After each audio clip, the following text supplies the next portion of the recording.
Friends అందరికీ నమస్కారం. హైదరాబాద్లో కొత్త పుకార్లు, క్యూ కడుతున్న ప్రజలు, అసలు ఏం జరుగుతుంది ఏంటి వివరాలు తెలుసుకుందాం. వీడియో పూర్తిగా చూడండి. అలాగే తప్పకుండా ఒక లైక్ చేయండి. మరిన్ని అప్డేట్స్ కోసం ఛానల్ని సబ్స్క్రైబ్ చేసుకోండి. ప్రభుత్వం నుంచి వచ్చే ముఖ్యమైన అప్డేట్స్ అన్ని కూడా ఎప్పటికప్పుడు మన ఛానల్ ద్వారా మీకు ముందుగానే తెలియజేయడం జరుగుతుంది. అలాగే వీడియోని ఒక లైక్ చేశారంటే మరింత మందికి సమాచారం చేరుతుంది. ఇంకా వివరాల్లోకి అయితే వెళ్ళిపోతాము. ఇరాన్ అమెరికా ఇజ్రాయెల్ యుద్ధం కారణంగా అరబ్ కంట్రీస్ నుంచి భారత్కు రావాల్సిన క్రూడ్ ఆయిల్ షిప్లు అయితే ఆగిపోయాయి. దీంతో రాబోయే రోజుల్లో పెట్రోల్ బంకులు మూతపడతాయని, లీటర్ పెట్రోల్ ధర ఏకంగా 500కు చేరుకుంటుందని హైదరాబాద్ నగరంలోని పాత బస్తీలో సోషల్ మీడియా పుకార్లను వ్యాప్తి చేశారు. దీంతో ఆ వార్తలను నమ్మిన యువత పెద్ద ఎత్తున బంకుల వద్దకు చేరుకొని ఫుల్ ట్యాంకులు కొట్టించుకుంటున్నట్లు తెలుస్తోంది. దీనికి సంబంధించిన వీడియో ప్రస్తుతం సోషల్ మీడియాలో వైరల్గా మారింది. వీడియోలో పెద్ద ఎత్తున యువకులు బైకులు, బాటిళ్లలో పెట్రోల్ కోసం క్యూ కట్టడం అయితే స్పష్టంగా కనిపించింది. మ్యాక్సిమం అందరూ ఇక్కడ పాత బస్తీకి సంబంధించిన వారు ఉన్నట్లుగా తెలుస్తోంది ఈ ఫోటో ఆధారంగా చూస్తే కనుక.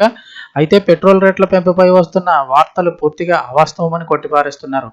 ఇరాన్, అమెరికా మధ్య నెలకొన్న ఉద్రిక్తతల నేపథ్యంలో చమురు ధరలు పెరుగుతాయనే సాకుతో కొందరు కావాలనే తప్పుడు ప్రచారాలు చేస్తున్నారని, ఈ పుకార్లను నమ్మి ప్రజలు ఒక్కసారిగా పెట్రోల్ బంకుల వద్దకు చేరుకోవడంతో అనవసరమైన రద్దీ ఏర్పడి సామాన్య వాహనదారులకు ఇబ్బందులు ఎదురవుతున్నాయని సోషల్ మీడియా వేదికగా పలువురు తమ అభిప్రాయాన్ని వ్యక్తం చేస్తున్నారు.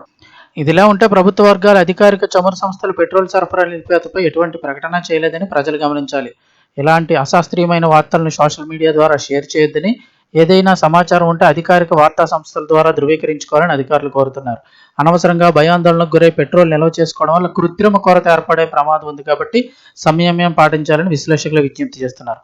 ఇలాంటి పుకార్లు నమ్మి అందరూ వరుసగా కొట్టించుకోవడం మారితే నిజానికి అక్కడ పెట్రోల్ ధర పెరుగుతుందా లేదా పక్కన పెడితే ఇక్కడ పెట్రోల్ ధర పెట్రోల్ అవైలబిలిటీ లేక ఆటోమేటిక్గా ధరలు పెరిగిపోతాయి. అది కృత్రిమ కొరత అనేది మనం సృష్టించుకునేది అవుతుంది. సో ఇలాంటి పుకార్లను నమ్మొద్దని అయితే క్లియర్గా చెప్తోంది ప్రభుత్వం.